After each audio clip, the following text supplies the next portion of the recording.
नमस्कार, Loksatta world cup एक्सप्रेसमध्ये आपलं स्वागत।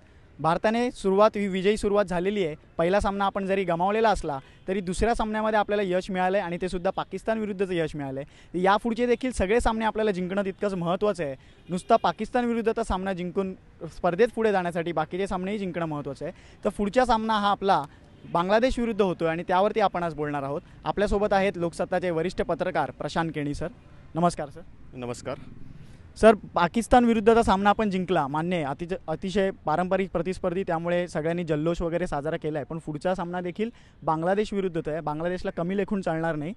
डार्क हॉर्स ठरण्याची त्याच्यामध्ये कुवत आहे या स्पर्धेतील। तर आपली रणनीती कशी असावी?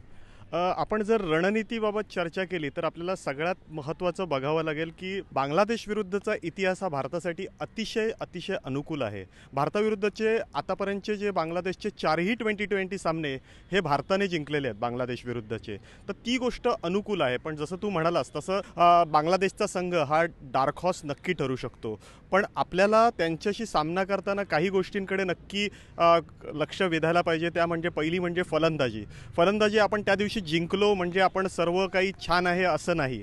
आपण जर बघितलं तर भारतीय संघामध्ये एक विराट कोहली आणि दुसरा धोनी, बघितलं तर बाकीच्या फलंदाजांच्या फॉर्मविषयी खरंच चिंता करायची गोष्ट आहे। दुसरी जर गोष्ट आपण जर बघितली तर भारताची फिरकी गोलंदाजी आणि भारताची वेगवान गोलंदाजी, आता जे कलकत्त्याच्या ईडन गार्डन्सची जी काही खेळपट्टी होती ती जर बघितली तर आपल्याला अनपेक्षित होतं। ती जर खेळपट्टी आधी बॅटिंग ट्रॅक म्हटलेली जायची।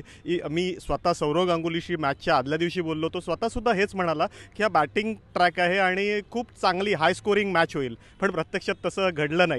आणि जे काही चेंडू तिथे वळायला लागले आणि फिरकीला साथ द्यायला लागले ते बघितलं तर नक्की चिंतेची गोष्ट होती। आणि ही चिंता जसं त्यांच्या कोचनी पण सामन्यानंतर प्रकट केली आणि भारताने धोनीने पण या पिचच्या जे काय अनप्रेडिक्टेबल होता त्याविषयी चिंता प्रकट केली। पण भारताच्या वेगवान गोलंदाजांनी ही फिरकी गोलंदाजीपेक्षा जास्त धावा दिल्या, ही गोष्ट नक्की आपल्याला विचार करायसारखी आहे। तर या सगळ्या गोष्टींचा अभ्यास करून आपल्याला पुढील सामन्याला सामोरं जायला पाहिजे। म्हणजे नक्कीच कोलकाताची खेळपट्टी ही अनप्रेडिक्टेबल होतीच। आता हा जो सामना होतोय तो बेंगळुरूतल्या चिन्नास्वामी स्टेडियमवर होतोय, तर त्या खेळपट्टीवरती आपण काय केलं, कशी रणनीती असावी? स्पिनर्स चांगले आपल्याला साथ देतील की सीम गोलंदाजी आपल्याला साथ देईल? ICCनं जे मार्गदर्शक तत्व यांना दिलेले आहेत, सर्व ज्या देशामध्ये विश्वचषक होतो त्या संघांना, त्यांना असं क्लिअरली सांगितलेलं आहे की बॅटिंग ट्रॅक करा, अतिशय चांगल्या धावा व्हायला पाहिजेत आणि जर धावा झाल्या तर माणसं T20 पाहायला लागतील।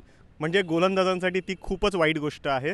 पण त्यांचे जे ICCचे जे खेळपट्टी तज्ज्ञ आहेत, जे नेमले आहेत, ते सध्या आजारी आहेत। त्यामुळे भारतातल्या या सगळ्या खेळपट्ट्यांचा जो काही सध्या जी काही निगा राखली जाते ते भारतीय खेळपट्टी तज्ज्ञच म्हणजे क्युरेटर सगळे हे पाहत आहेत।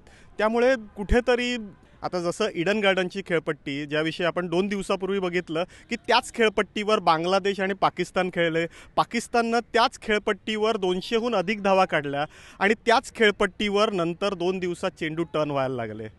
कदाचित हा थोडासा पावसाचा महिमा असू शकतो किंवा अजून काही असू शकतो, पण बेंगळुरूची खेळपट्टी जर आपण बघितली तर ICCच्या हिशोबानं सांगायचं तर ती बॅटिंग ट्रॅक असायला पाहिजे, पण भारताच्या हिशोबातनं सांगायचं तर फिरकीला अनुकूल ही खेळपट्टी नक्की असेल, आपण थोडीफार साथ देणारी नक्की असेल अशी आपण आशा बाळगू। म्हणजे पाकिस्तान विरुद्धच्या सामन्यात प्रशांत केणी सर स्वतः म्हणाले होते की तुमच्याकडे जर मोहम्मद इरफान आहे किंवा मोहम्मद आमिर आहे तर आमच्याकडे विराट कोहली, आणि झाले अगदी तसंच की विराट कोहलीने आपल्याला यावेळी तुझं तारलं आहे, तर पुढच्या सामन्यामध्ये केवळ नुसतं विराट कोहलीवरती निर्भर राहणं हे आपल्याला योग्य आहे?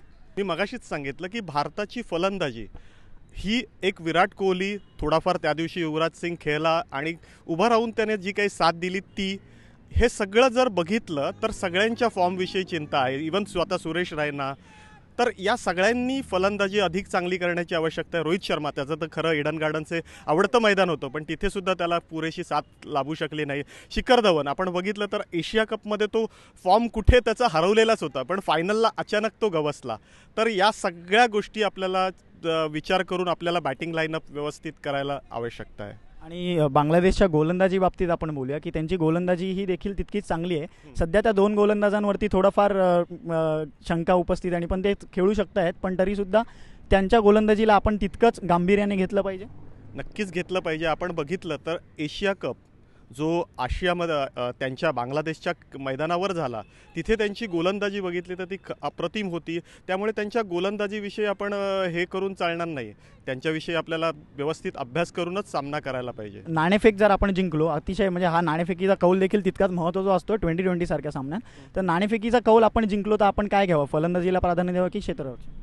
मला असं वाटतं की आपण नाणेफेकीचा कौल जिंकला तर आपण गोलंदाजीच आधी स्वीकारायची आणि हीच आपली रणनीती आहे. कदाचित गेल्या काही दिवसामध्ये आपण चांगल्या रीतीनं चेस करू शकतो. हा भारताचा आत्मविश्वास अधिकाधिक दृढ होतो आहे आणि मला वाटतं हीच रणनीती पुढच्या सामन्यात सुद्धा असेल. त्यामुळे नाणेफेकी जिंकल्यानंतर आपण प्रथम गोलंदाजी करू आणि नंतर चेस करायलाच अधिक प्राधान्य देऊ. अर्थात चेस करायला अधिक प्राधान्य देऊ हे आपल्याला अतिशय सोयीस्कर ठरेल बांगलादेश विरुद्धच्या सामन्यात, कारण आपण चांगल्या प्रकारे उत्तमरित्या चेस करतो असं प्रशांत केणी यांचं म्हणणं आहे. तर नाणेफेक जरी जिंकला किंवा हरलो जरी तरी आपली रणनीती ही बांगलादेश विरुद्ध आक्रमक असली पाहिजे, विजयाच्या दृष्टीने असली पाहिजे, असं एकंदर आपण आशा धरूया. आणि तोपर्यंत पाहत राहा लोकसत्ताचं यूट्यूब चॅनल. धन्यवाद.